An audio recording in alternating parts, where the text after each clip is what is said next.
Hello everyone, my name is Sheila. Welcome to my channel, Intentional Outlier. In this video I'm going to be talking about sinking funds and kind of give you an overview of what they are, how I use them, and how they played a role in me paying off becoming debt-free. I've been on an intentional debt-free journey for 12 years now, and I just recently paid off my mortgage, so it's pretty cool, and this was one of the things that I used to help me get there. So for me, sinking funds are essentially a bucket where you put money for something and then you get to spend that money on that thing. And that's the super basic description of what one is. So I have a couple of types of them. I have ones for expenses that I see yearly, like my taxes and my tabs for my vehicles, I also have them for bills that come up, like my insurance. I pay it every 6 months, so I can contribute the money towards that sinking fund, and then just when that bill comes up, then I go ahead and I pay it. Paying it that way gives me a little bit of a discount, so it works out. So I have the ones that are time bound, and I have the ones where I created the sinking funds because they tend to be areas where I could spend a lot of money if I let myself do it. So it kind of creates a boundary around that category. For instance, diamond paintings and gardening. Those are two areas where I could spend some money. So I set limits on those, and if I have so I'll go ahead and I'll save the money, and if the money's there, I can spend it on those things. But if it's not, then I need to wait, and I need to wait till I have the money for it. So that's kind of how that works for me. That's kind of how I use it as a boundary, the kinds of them that I have. And so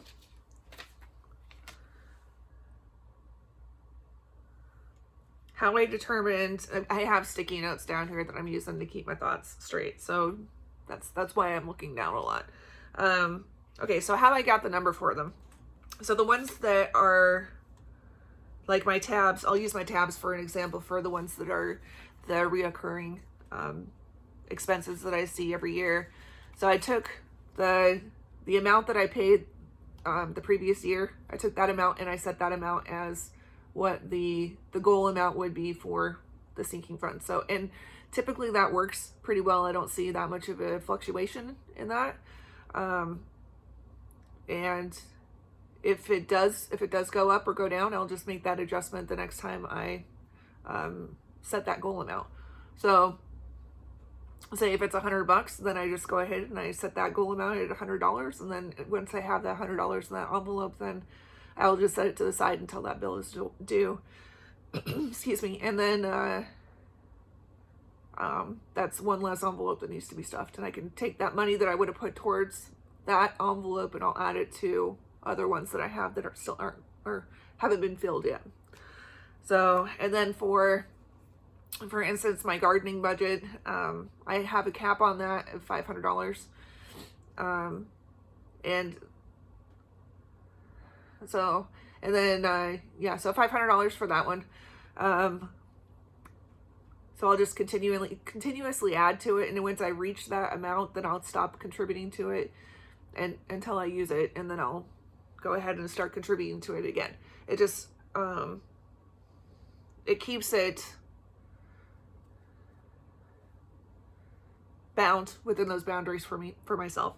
So, and really it's that number is just a number I made up. That's when I decided. So one of them that I use that for the longest time, I have an envelope for beauty, and which is what I use to, if I want to get a pedicure, a manicure, get my eyebrows done, get my hair cut, those kinds of things.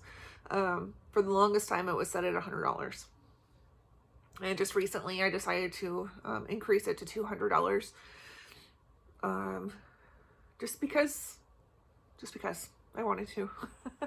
So, but the nice part about that is that if I do decide that I want to go get one of those services done, I already have the money that's set aside for it. So it would, the service itself and also the tip that goes along with it. So, and I'm trying to incorporate more things like that that are treats for myself for as part of my self-care routines. So it's important to me to do those things. So that's how I get the numbers. That's how I figure out how much I'm going to put into each thing. It's how I set the goal amounts. Okay, so how I set the priorities. So the priority ones will be, say for instance, if I have one that's a bill, that's going to take priority over my beauty one. So I will focus I will make sure that every single envelope gets at least $1 every time I do cash stuffing. But if I have one where I need to, like for my tabs, then I will make sure that I'm contributing to that before more money than I am one of the ones that's more discretionary spending. So we already talked about how I figure out the amount. Let's see. And then how I track the progress on them. I've done this a couple of different ways. Currently what I'm doing is just regular school paper, a pen, and tracking it like a ledger. So I'll write down the date, the amount, and then the balance of each sinking fund. I have used Excel spreadsheets before. I've used laminated cards so that I would write on those. And then, so there's different ways of doing it. So it's kind of, that's part of the ways. Changing that up and those methods is how I make it fun for myself. And it keeps me engaged in them too. So that I don't lose interest and I keep myself on track and actually utilizing it the way that it's supposed to be used. And really supposed to is I get to determine that too.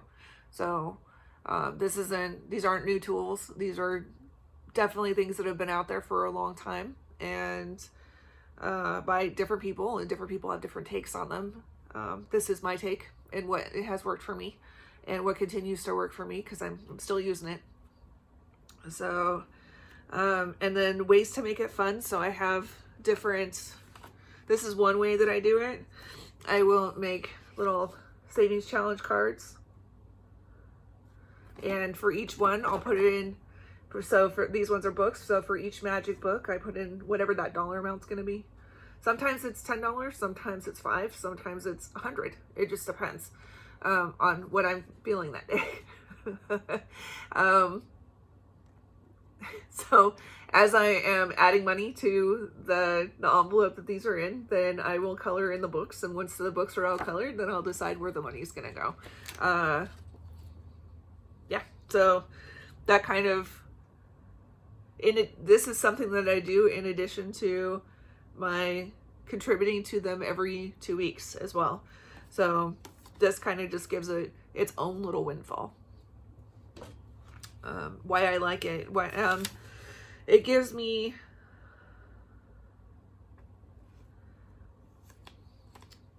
it turns it into a game for me and keeps me engaged in the whole process, which is something that I really attribute that to the success of the whole system that I've built for myself.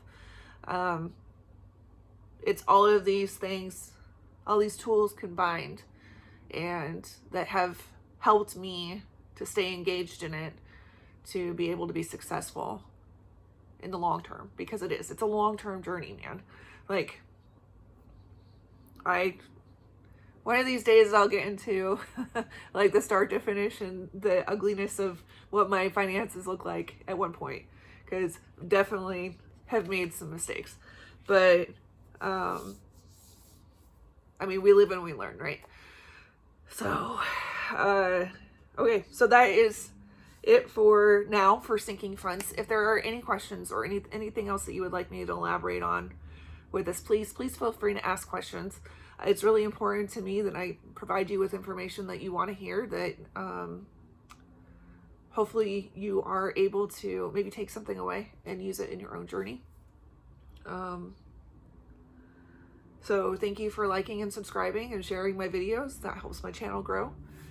And Again, if there's anything that I can do better, please let me know. I'm always open to suggestions for areas that I can improve in. And okay, that's all for now. All right, I'll see you next time.